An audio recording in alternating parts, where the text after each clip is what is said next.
Bismillahirrahmanirrahim.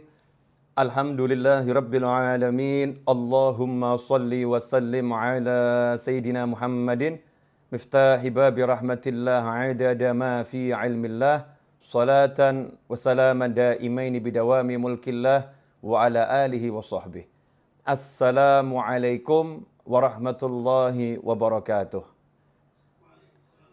Teman-teman semuanya, kaum muslimin dan muslimat dimanapun berada, alhamdulillah kita berada di tahun baru 1442 Hijriah.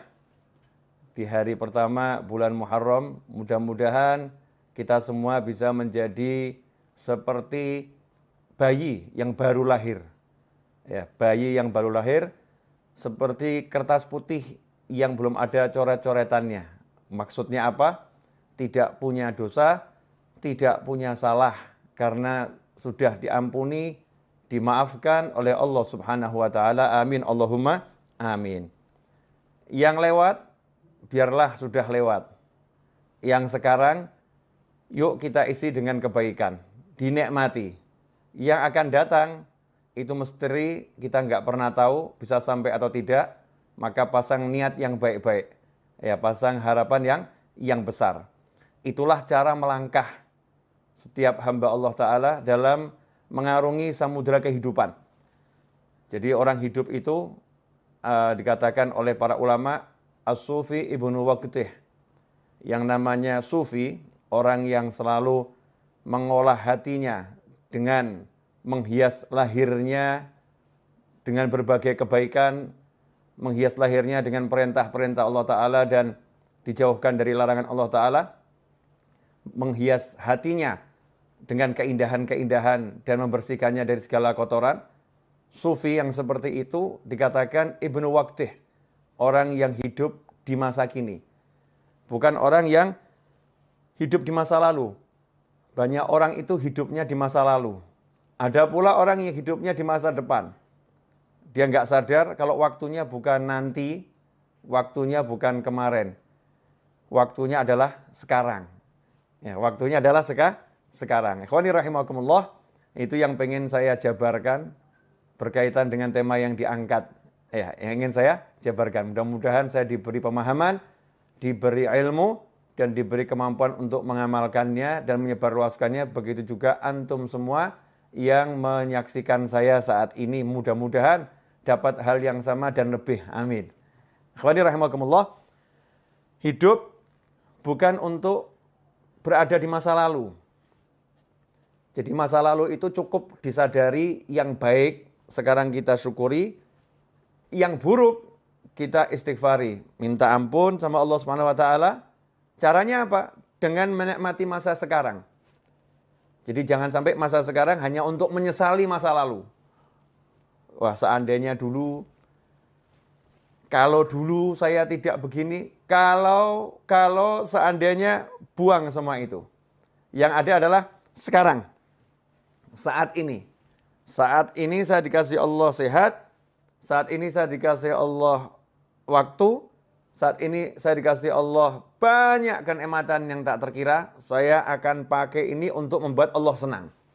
Ridha, untuk membuat Allah senang dengan saya, membuat Allah cinta kepada saya. Kalau kita hidupnya seperti itu, mensyukuri yang ada saat ini, otomatis hal-hal yang buruk di masa lampau itu akan sirna dengan sendirinya. Karena orang yang syukur, orang yang mensyukuri keadaannya sekarang, maka oleh Allah Subhanahu wa taala akan diberi tambahan nikmat, dan tambahan nikmat. Di antara tambahan nikmat yang paling besar itu adalah bisa taat dan bisa jauh dari maksiat. Itu tambahan nikmat yang paling besar. Bisa taat dan bisa jauh dari maksiat. Dosanya yang lampau otomatis diampuni oleh Allah Subhanahu wa taala karena Allah senang sama dia. La in syakartum la azidannakum wa la in kafartum inna adzabi lasyadid. Kalau orang yang kufur nikmat dikatakan siksanya pedih. Kalau orang yang mau mensyukuri nikmat, maka ditambah nikmat. Ditambah nikmat ya otomatis dosanya dihapus. Karena orang punya dosa kan bukan dalam nikmat, tapi dalam azab. Ya, dalam azab. Karena itu fokusnya sekarang, saat ini. Saat ini saya harus ngapain ya? Saat ini harus ngapain? Saat ini saya harus apa? Daripada mikir yang panjang-panjang, kalau saat ini lagi berada di hadapan orang tua, nikmati orang tua. Jangan di hadapan orang tua, mikirin yang di luar. Sehingga kehilangan waktu untuk taat. Karena waktunya sekarang lagi bersama orang tua, di hadapan orang tua, duduk sama orang tua, harus ngapain? Jalankan perintah Allah kepadamu terhadap orang tuamu. Perintah Allah kepada kita terhadap orang tua kita. Oh, kita harus memandangnya dengan cinta. Oh, mendengarkan ucapannya dengan sayang. Oh, saya harus ngomong dia dengan lemah lembut, gak boleh ngomong kasar. Oh, saya harus menyabarkan diri saya untuk duduk bersama orang tua saya. Ya, kalau udah begitu akan ditambah nikmat. Kalau nanti kita punya rencana bisnis setelah duduk sama orang tua, kalau nanti kita punya rencana apapun setelah duduk sama orang tua, nanti itu akan dibereskan dengan berkat yang sekarang ini kita syukuri. Yang sekarang kita syukuri, yang nanti dibereskan sama Allah Subhanahu wa taala, la azidannakum. Pasti aku tambah nikmat. Nah, ini ndak lagi sholat, sekarang waktunya sholat, mikirnya harusnya sholat. Waktunya sholat, mikirnya makan. Nanti saya habis sholat, saya mau keluar, saya mau pergi ke restoran ini. Saya mau ketemu sama teman-teman saya mau makan di warung sana. Nanti habis sholat, saya mau cari di menu, ya warung-warung online. Ya. Ada warung online banyak, restoran online, saya mau cari menunya apa, habis sholat. Tapi mikirnya dalam sholat. Sehingga kehilangan waktu sholat, nikmat sholat. Nah, begitu pula ketika duduk bersama pasangan hidup. Masya Allah. Ada suamimu, ada istrimu. Duduk bersama, asyik. Gak usah ngobrolin orang lain. Yang aneh itu ketika duduk bersama ngomongkan orang lain. Ya, kecuali kalau obrolan itu obrolan yang bawa kebaikan. Artinya ngomongkan yang baik-baik. Lagi belajar bersama, kita ngobrolkan kebaikan orang lain untuk dicontoh. Tapi gak usah ngobrolin hal-hal yang gak enak yang dialami orang lain atau gak enak tentang orang lain. Sehingga kehilangan kenikmatan ngobrol dengan dirinya berdua. Yang lebih aneh, duduk bersama pasangan tapi ngobrolnya sama handphone. Ya, ngobrolnya sama handphone. Kehilangan kenikmatan saat ini. Saat ini lagi ngapain? Lagi duduk sama pasangan hidup saya. Ya udah, duduk dinikmati bersama pasangannya. Caranya bagaimana? Ajak ngobrol tentang ilmunya Allah Subhanahu wa taala. Ya, ajak ngobrol tentang bagaimana sholat, ajak ngobrol tentang bagaimana zikir. Bukan ngobrol yang gak ada manfaatnya, menyesali masa lampau. Wah, kemarin itu ya, seandainya saya jadi transaksi, saya akan dapat duit banyak. Oh, gak jadi kok dibahas. Ya, gak jadi kok dibahas. Wah, seandainya kemarin itu kita beli rumahnya, kita akan untung sekian. Oh, gak dibeli kok dibahas. Gak dibeli kok dibahas. Jadi hidupnya di masa lampau, duduk bersama pasangannya bukan ngobrolkan akhirat, yang diobrolkan al-fulus, wal duit, dinar, wa dirham. Yang diobrolkan cuma uang dan uang dan uang. Ad-dunya, wa dunya, wa dunya. Sehingga nggak ada kenikmatan. Dalam obrolan itu bahkan susah rahmat mau turun. Rahmat mau turun itu susah karena obrolannya bukan dalam taat pada Allah Subhanahu wa taala. Coba kalau duduknya itu ngobrol tentang ketaatan. Masya Allah. Nikmat. Contoh tentang ketaatan, bab masakan itu ketaatan loh. Suami sama istri duduk, makan sayur asem. Suaminya ngomong, enak bener nih sayur asemnya nih. Ini kan lagi ngomentari makanannya istri, ya bersama istri di meja makan atau di tempat makan. Enak bener ini, Masya Allah. Seger badan jadinya rasanya. Istri yang jawab, ini mas bisa aja. Padahal ini gak enak nih pasti ini. Nyindir-nyindir ini. Enggak nih enak bener ini. Kelihatannya obrolan biasa, tapi ini taat. Sebagaimana disebutkan dalam sebuah riwayat, dudukmu bersama pasangan hidupmu untuk menyenangkan hatinya di jalan Allah Ta'ala lebih utama daripada iktikaf di masjidku ini 1 tahun. Kama qala SAW. Di riwayat seperti itu. Itu nikmat. Kemudian yang lebih menyedihkan lagi, waktunya sekarang untuk melamunkan masa depan. Melamunkan. Nanti kalau rumah itu laku, saya mau beli mobil. Nanti kalau tanah yang di sana laku, saya mau beli rumah. Nanti. Sementara dia sekarang nggak mau kerja. Jadi sekarang ini hidupnya cuman nganggur, nggak mau bergerak. Nah ini kasihan nih. Ini namanya bukan punya cita-cita. Itu namanya melamun dalam syariat. Jadi cita-cita sama melamun itu beda. Ya, dikatakan kalau yang cita-cita itu bagus, tapi kalau melamun itu dari syaitan. Kalau melamun itu dari setan. Apa bedanya orang melamun sama cita-cita? Kalau orang punya cita-cita, nanti kalau rumah itu laku, saya mau beli mobil. Ya. Kalau sekedar begitu namanya ngelamun. Kalau cita-cita dia tidak pakai ngomong kalau nanti rumah itu laku. Waktunya sekarang langsung dipakai untuk jual rumah. Iklan sana, iklan sini, telepon sana, telepon sini. Nih rumah saya jual, banting harga, diskon 200%. Masya Allah. Ya. Apanya yang 200% kan belum dijelaskan, kasih bintang kecil 1. Ini biasanya teknik iklan nih. Bintang kecil. Pak ini maksudnya diskon 200% apa nih? Ya 200% itu maksudnya begini, biaya ini saya hapuskan semua. Hilang biayanya itu. Nih buat orang mau telepon, teknik periklanan dipelajari. Kemudian dia mulai ambil tasbihnya. Dia baca sholawat sebanyak mungkin, tawassul dengan sholawatnya. Mudah-mudahan ada pembeli yang datang. Nah ini namanya kalau rumah itu nanti laku, saya mau beli mobil, misal begitu. Kalau tanah yang di sana laku, saya akan hajikan Bapak. Masya Allah. Itu bagus, tapi ngelamun. Ya melamun jelek. Cita-cita bagaimana? Kalau rumah itu laku, tanah yang di sana laku, saya akan hajikan Bapak. Langsung mana KTP-nya? Nah, daftar tidak butuh biaya kok. Mana KTP-nya? Diurus semuanya, udah bergerak nih ngurus. Kemudian mulai proses menjual di sana. Itu namanya bukan duduk melamun. Tapi orang punya cita-cita. Itulah niat. Ya, makanya setelah hijrah, setelah Fathul Makkah, la hijrata ba'dal fathi. Setelah Fathul Makkah tidak ada lagi yang namanya hijrah. Dalam arti pindahnya dari Makkah ke Madinah. Walakin jihadun wa niyah. Yang ada adalah kesungguhan dalam berjuang dan niat yang baik. Nah, niat itu apa? Qasdu syai' muqtarinun bi fi'lih. Niat itu punya satu cita-cita yang segera diiringi perbuatan. Qasdu syai' muqtarinun bi fi'lih. Punya cita-cita, punya harapan, langsung ada aksi. Itu namanya niat. Kalau nggak ada aksi namanya malah melamun. Nah di tahun yang baru ini, jangan kita jadi orang yang sibuk melamun. Tapi jadilah orang yang sibuk beraksi. Jadilah orang yang sibuk mewujudkan cita-cita. Ya, cita-citanya mulai diwujudkan dengan apapun yang bisa, sebisanya. Karena itu tadi dalam profile picture saya dikatakan hidup bukan untuk dipikiri. Ya, bukan cuma mikiri hidup kok seperti ini ya, punya suami kok kayak gitu ya, punya istri kok seperti itu ya. Nggak nyelesain masalah. Ngomongkan yang nggak enak itu membuat semakin tidak enak.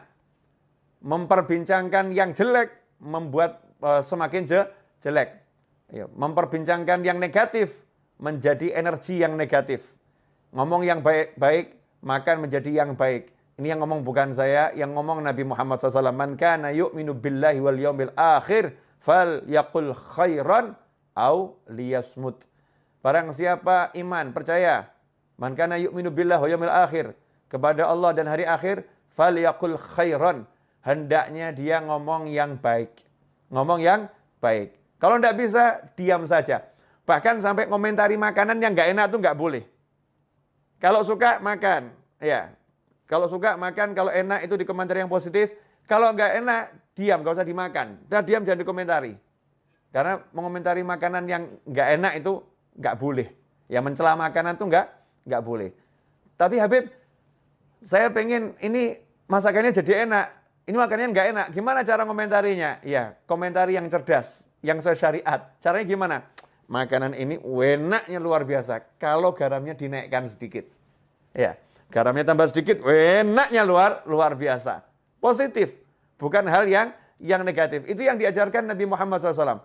Rasul nggak suka kita ngomong yang negatif, ngomong yang jelek-jelek, ngomong yang buruk-buruk.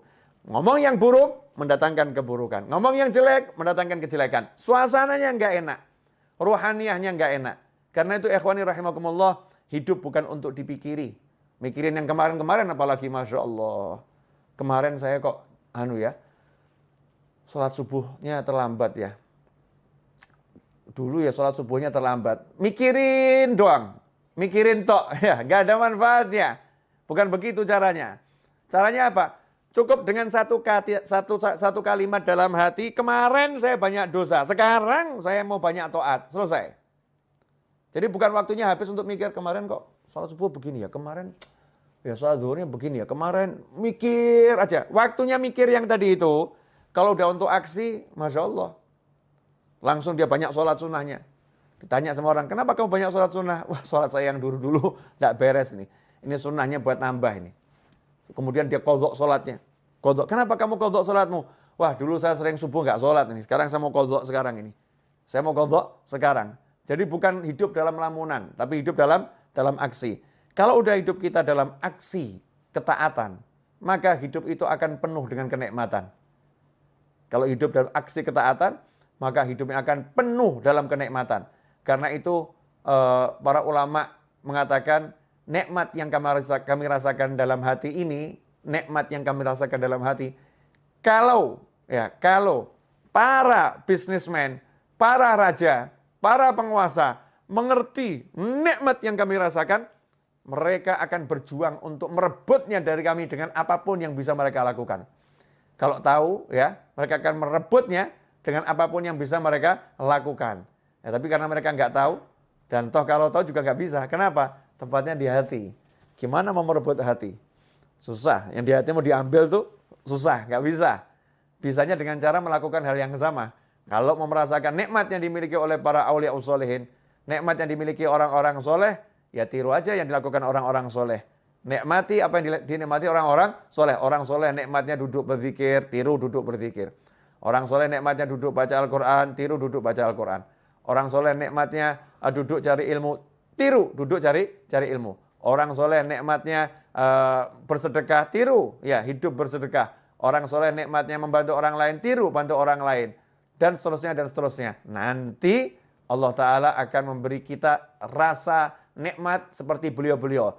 Dan ketika kita mencontoh pun udah ada nikmatnya. Naik kadarnya, dan terus akan semakin besar. Ikhwani rahimakumullah. Tentunya dalam menjalani hidup itu bukan untuk dipikiri tapi dijalani. Bukan berarti kemudian mulus. Dalam menjalani hidup, namanya juga manusia. Menjalani hidup pasti ada musuh. Nggak mungkin nggak punya musuh. Lantas siapa musuhnya? Jangan salah. Jangan menganggap manusia itu musuh. Karena manusia itu semuanya bersaudara. Semuanya kalau ditanya, kamu anak cucu siapa? Kami Bani Adam, anak cucu Adam. Semuanya saudara. Ya, manusia itu semuanya bersaudara. Memang tingkat persaudaraannya beda-beda. Tapi pada aslinya semua manusia bersaudara. Musuhnya manusia itu adalah siapa? Ya, wahfadil qalba an yulima bihi syaitan wan nafsu wal hawa wad daniyah. Pertama setan, kedua nafsu, yang ketiga hawa alias ego, yang keempat daniyah, dunia. Itu musuhnya manusia. Setan, nafsu, hawa, dunia. Setan jelas nggak kelihatan. Kadang-kadang setannya juga menjelma jadi manusia, betul-betul menjelma jadi manusia. Kadang-kadang, dan itu sering, setannya menggunakan manusia, masuk dalam tubuhnya manusia, berbicara sebagai manusia, bertindak sebagai manusia, menulis sebagai manusia, padahal semua itu setan yang melakukannya, setan yang mengontrolnya, setan yang berbuatnya. Itu musuh yang pertama. Kemudian nafsu. Nafsu itu adalah kendaraan. Karena nafsu adalah keinginan. Kalau nggak punya nafsu, bahaya. Nggak punya nafsu makan, nggak punya nafsu minum, nggak punya nafsu hidup, repot tuh. Jadinya putus asa. Nafsu itu untuk dikendalikan. Dia kendaraan, dikendalikan. Kalau nafsu dituruti, jadi musuh. Makan, pengen makan. Makan terus, jadi musuh, jadi penyakit. Ya. Kemudian nafsu-nafsu yang lain. Kalau diturutin, jadi maksiat. Naudzubillah min dzalik. Makanya dikendalikan. Hawa. Wah, hawa ini kendaraan iblis terbesar. Karena sifatnya sifat turunan iblis. Apa itu? Ego. Tidak mau dikalahkan. Ya, hawa itu ego. Tidak mau dikalahkan. Maunya menang sendiri. Itu ego. Nah, makanya iblis dilaknat karena dia punya ego yang besar. Disuruh sujud kepada Nabi Adam alaihissalam, iblis tidak mau. Karena itu iblis diusir dari rahmatnya Allah Ta'ala.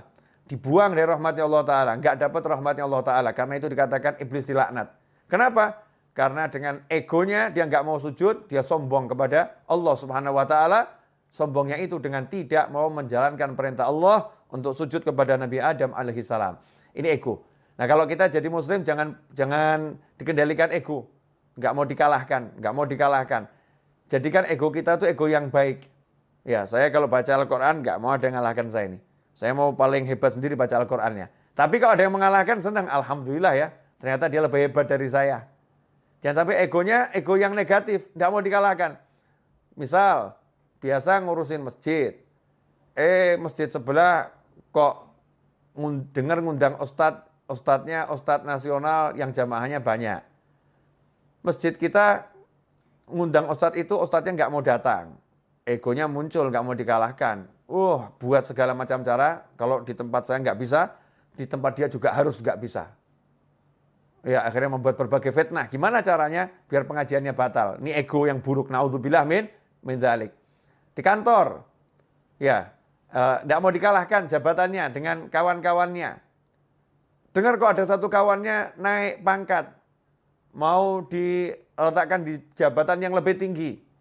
Wah, tidak mau dikalahkan dia, nih muncul egonya. Terus gimana caranya? Dia cari kelemahan kawannya itu, kemudian dia fitnah gimana caranya, yang penting biar namanya jatuh. Ini namanya ego. Naudzubillah min dzalik. Kemudian dunia, masya Allah, segala sesuatu selain Allah Ta'ala. Ini tidak boleh ada dalam hati kita. Mau istri, mau anak, mau suami, ya siapapun selain Allah nggak boleh ada dalam hati. Bolehnya masuk hati harus lewat Allah Subhanahu Wa Ta'ala. Harus bismillah, harus ada Allahnya.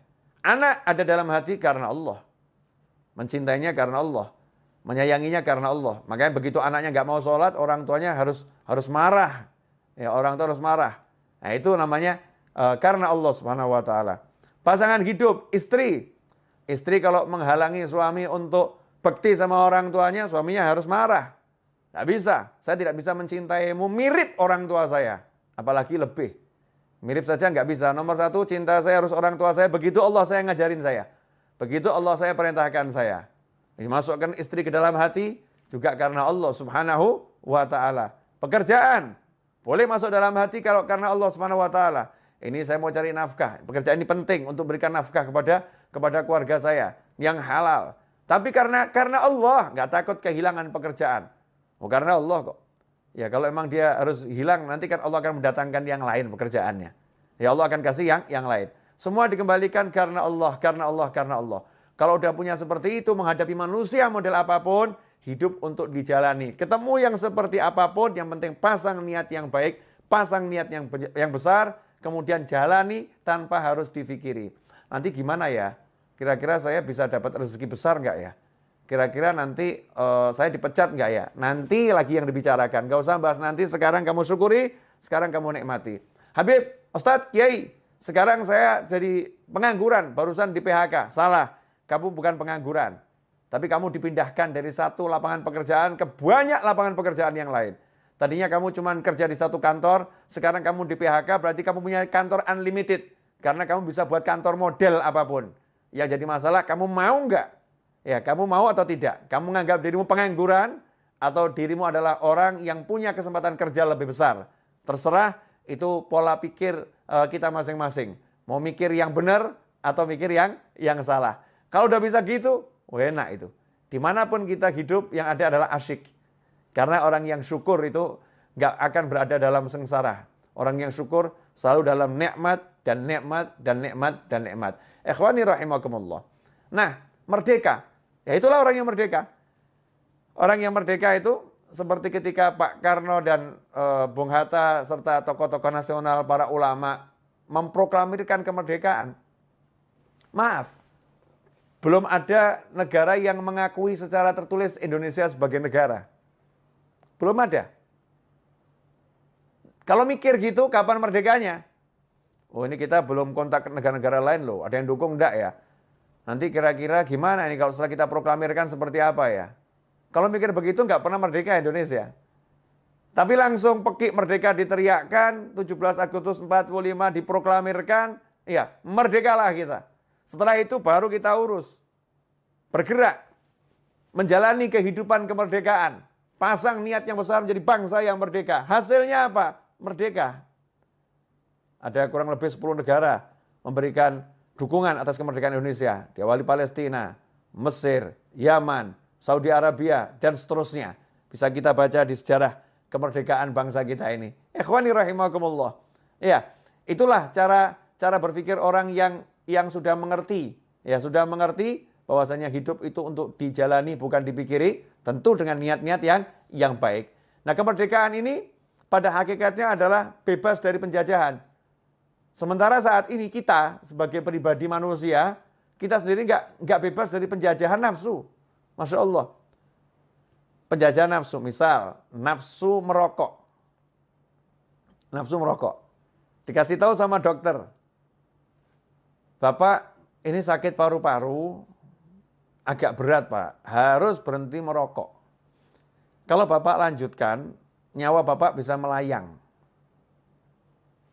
Ini karena nafsu merokoknya kuat, nyawa itu melayang nggak dipikirkan, udah mati urusannya Allah. Nanti kalau udah takdirnya mati ya mati. Kalau belum waktunya ya nggak akan mati. Pakai dalil takdir pula ini. Untuk menuruti hawa nafsu pakai dalil takdir. Dia nggak bisa mengendalikan nafsunya ini. Rokok berhenti dulu ya. Saya lagi sakit nih. Berhenti kamu. Nggak bisa. Nggak bisa ngomong gitu sama rokok, nggak bisa. Baru sama rokok saja udah dijajah. Masya Allah. Itu yang bab rokok. Ada lagi yang bab lain. Ya, kebiasaan yang negatif. Ya, kebiasaan yang negatif. Masing-masing kita ini punya sesuatu yang mungkin menuruti nafsu. Makan, Masya Allah. Dokter melarang ya berdasarkan ilmunya. Bapak tidak boleh makan ini mengandung kolesterol, ini membahayakan jantung Bapak. Tapi nafsunya suka ini, makannya enak semua ini. Ini kalau nggak makan begini rasanya nggak hidup, Masya Allah. Nggak makan begini rasanya nggak hidup, nafsunya itu. Ini kalau diturutin, nggak berhenti dari makanan macam-macam tadi, maka akan jadi sakit yang semakin parah dan akan menghilangkan nyawa. Na'udzubillah min dzalik. Muslim yang merdeka, dia bisa katakan sama nafsunya, stop dulu ya, sampai kondisi saya itu sudah betul-betul baik. Nanti kalau udah baik, kita akan dialog lagi. Enaknya kamu saya makan 1 bulan berapa kali? Ya, dalam seminggu berapa banyak saya makan kamu nih. Dialog sama nafsunya nih. Nafsunya dikendalikan, itu baru muslim namanya. Itu namanya orang yang merdeka. Ya, orang yang merdeka. Kalau belum begitu, masih dijajah oleh setan, nafsu, hawa, dan dunia. Yang paling kesian yang dijajah sama dunia, Masya Allah. Takut kehilangan duit. Takut kehilangan pekerjaan. Gara-gara takut kehilangan pekerjaan, disuruh melakukan yang haram apapun dijalani. Daripada saya kehilangan pekerjaan, nyerempet haram dikit gak jadi masalah. Masya Allah. Nyerempet yang haram dibilang gak jadi masalah. Na'udzubillah min dzalik. Gara-gara takut kehilangan pekerjaan, jelas-jelas ibunya di desa memanggil, nak pulang, temanin ibu. Ibu sudah tua, ibu gak mau meninggal sendirian. Pulang kamu nak, temanin ibu. Dia katakan, maaf bu, saya gak bisa pulang. Kalau saya pulang saya dipecat dari kantor. Takut kehilangan kantor. Gak takut kehilangan ibu dan ridho Allah subhanahu wa ta'ala. Masya Allah. Ini dijajah yang luar biasa oleh yang namanya dunia. Ikhwani rahimakumullah. Dunia ini bisa menjelma menjadi macam-macam bentuk. Ya, macam-macam bentuk. Segala sesuatu selain Allah yang ada dalam hati, mengalahkan Allah, mengalahkan aturannya Allah, itulah dunia. Ya, itulah dunia. Sekarang pilihan ada di tangan kita. Kita mau jadi manusia yang merdeka atau manusia yang terjajah. Kalau mau jadi manusia yang merdeka dan setiap muslim harus jadi orang yang merdeka, maka kita harus berjuang. Ya, jihadun wa niyah. Berjuang melawan nafsu. Berjuang melawan ego. Berjuang melawan syaitan. Berjuang melawan dunia. Caranya ya dengan melaksanakan perintah Allah. Belajar setiap hari. Cari ilmu terus tanpa henti. Nabi Musa pun gak pernah berhenti cari ilmu. Walaupun udah menjadi Rasul, kalimullah, yang diajak bicara langsung oleh Allah Subhanahu wa ta'ala. Nabi Muhammad SAW tidak pernah berhenti minta tambahan ilmu. Walaupun ilmu beliau adalah ilmu langsung dari Allah Subhanahu wa ta'ala. ya yang Allah katakan diwahyukan. Kalau bicara Rasulullah semuanya itu wahyu ada dalam hati Nabi Muhammad SAW. Rasul masih suruh minta terus sama Allah. Wa qur rabbi zidni ilma. Ya Allah, berilah aku tambahan ilmu. Ikhwani rahimakumullah. Karena itu dalam mengisi kemerdekaan dan mengisi sisa-sisa waktu yang kita miliki dalam perjalanan hidup sampai nanti akhir usia, maka tidak ada yang lebih baik daripada mengisinya dengan ilmu dan amal soleh. Ilmu dan amal soleh. Insya Allah kalau begitu, hidup kita akan penuh dengan ketenangan, kenyamanan, dan kebahagiaan. Jazakumullah khairan. Ini yang bisa saya sampaikan. Waktu keselebihnya saya kembalikan kepada yang